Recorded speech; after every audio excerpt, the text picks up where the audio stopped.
لیکن جو سال گزرتے گئے اس نے مخالفانہ دلائل پر غلبہ پا لیا، یہاں تک اس نے لوگوں کو یہ بات سمجھا دی کہ دربار میں ایسا ایتھلیٹ رکھنے سے جو مکمل جسمانی قوت کا مظاہرہ کرے تمام قوموں کو سبق مل جائے گا، اور اس مثال سے فوجیوں کو طاقت ملے گی، اور وہ اس قابل ہو جائیں گے کہ بلاخر اپنے دشمن ہمسایہ ملک سے فاتحانہ جدوجہد میں اپنی قوم کے جائز حقوق کا تحفظ کریں۔ اس طرح یہ نظریہ مقبول ہو گیا، اور بڑی لمبی کہانی کو اگر مختصر کیا جائے تو شاہی بازیگر کا عہدہ بجا طور پر تخلیق کر لیا گیا۔ اس وقت تک گورجیس کے ماں باپ فوت ہو چکے تھے، تب تک کرنے کے لیے بہت تھوڑا کام رہ گیا تھا، اسے صرف چند دن اور اپنے نرالے مقصد کے لیے کوشش کرنا تھی، اور پھر جب نئے تخلیق کردہ عہدہ کے لیے ایتھلیٹ کے انتخاب کا سوال پیدا ہوا تو اس آدمی جو ان تمام سالوں میں اس مقصد کے لیے کام کرتا رہا تھا کے علاوہ اور کس کو منتخب کر سکتے تھے؟ پس گورجیس کو دربار میں بازیگر مقرر کیا گیا، اور اس نے اتنی زندگی گزارنے کے بعد یہ بات جان لی۔ اس بات کو ہمیشہ وقت لگتا ہی ہے کہ آخرکار اس کے والدین درست کہتے تھے، اب صرف سرکاری طور پر اسے اس عہدہ پر فائز کرنے کا کام باقی تھا، اور یہ وہی وقت تھا جب میں وہاں پہنچا، یورپ کی سیر کرتا ہوا، جیسا کہ میں ان دنوں کیا کرتا تھا جب کھانا بہت سستا ہوتا تھا اور میں نوجوان تھا اور لمبے فاصلے آسانی سے پیدل طے کر لیتا تھا۔ میں اس ملک میں آیا اور وہ حیرت انگیز حد تک دوستانہ مزاج رکھتے تھے، اور انہوں نے مجھے اس عظیم تقریب دیکھنے کا موقع دیا جو اس عہدے کی تحلیق کے فوراً بعد ہی گورجیس کی وردی کے تیار ہونے پر منعقد ہونی تھی۔ یہ بہت شاندار لباس تھا، سرخ رنگ کے مخملی کپڑے کا چست لباس، سنہری بٹنوں سے مزین، اور سنہری جالر جو اس پر بل کھائے اور گھومتی ہوئی تھی کئی داریوں سے چمک رہی تھی۔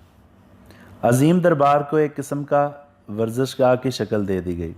جبکہ شاہی خاندان کے افراد ایک طرف بلند چبوترے پر براجمان تھے اور بڑے افسران ان کے قریب اور پیچھے کھڑے تھے۔ دیواروں کے ساتھ ساتھ سرخ اور سنہری رنگ کے بڑے پردے لٹکائے گئے تھے، اور بازیگروں کے اونچے جولے سنہری رسوں کے ساتھ چھت سے لٹکے ہوئے تھے، اور صاف ستھری رکاوٹوں کی قطار چمکائے گئے فرش پر ترتیب سے لگی ہوئی تھی، ان قطاروں جیسی جنہیں پھلانگ کر گورجیس نے اسکول میں دوڑ جیتی تھی۔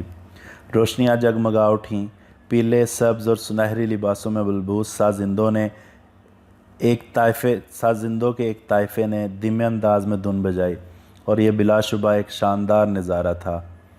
میں یہ تم سے بیان نہیں کروں گا کیونکہ وہاں کی ہر چیز، وردیاں اور خواتین کے زرق برق ملبوسات اس وقت مکمل طور پر ماند پڑ گئے جب سنہری روشنی کے سیلاب میں دروازے کھلے اور بوڑھا اپنی شاندار وردی میں اپنی زندگی بھر کے کام کو عروج دینے کے لیے ان میں نمودار ہوا۔ اس کے سفید بال اور شاہی بازیگر کی سرخ وردی ایک دوسرے کے لحاظ سے نہایت موزوں تھے، اور ان کا دبلا پتلا عمر رسیدہ جسم چست وردی میں بہت زیادہ دلگیر دکھائی دیتا تھا۔ طویل صبر اور زندگی بھر کی مشقت سے گویا تھک کر وہ اپنے نوکدار جوتے پہنے آہستہ آہستہ چلا اور ایک سنہری چوب کا سہارا لے لیا۔ پھر وہ ان رکاوٹوں کی طرف آیا جنہیں دیکھ کر اس کو یاد آیا کہ کبھی انہیں پھلانگ کر آسانی سے جیت جاتا تھا۔ جب وہ پہلی رکاوٹ پر پہنچا تو اس نے قدرے اداس تاثر کے ساتھ شاہی چبوترے کی طرف دیکھا، گویا کہ اس نے اپنی آنکھوں سے کچھ سوال پوچھا ہو۔ سوال جو کچھ بھی تھا اسے فوراً سمجھ لیا گیا۔ شاہی افراد اس کی طرف دیکھ کر مسکرانے لگے، اور ہر طرف سے ہلکی ہلکی تالیوں کی آواز آنے لگی جنہیں وہ فوراً سمجھ گیا، اور جھکا ہوا بوڑھا وجود اس رکاوٹ سے آگے چلتا گیا۔ ایک بار اس نے چھت سے لٹکے ہوئے جھولوں میں سب سے نچلے جھولے کو چھونے کے لیے ہاتھ بلند کیا، لیکن دوبارہ پھر تالیاں بجنے لگیں، اسے یقین دلاتے ہوئے کہ اس سے کسی اصل کارکردگی کا تقاضا نہیں کیا جا رہا تھا۔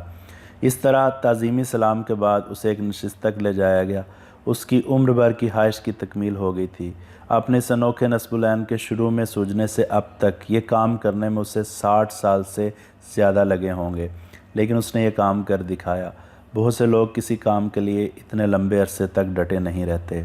اور جورکنز نے اپنی کسی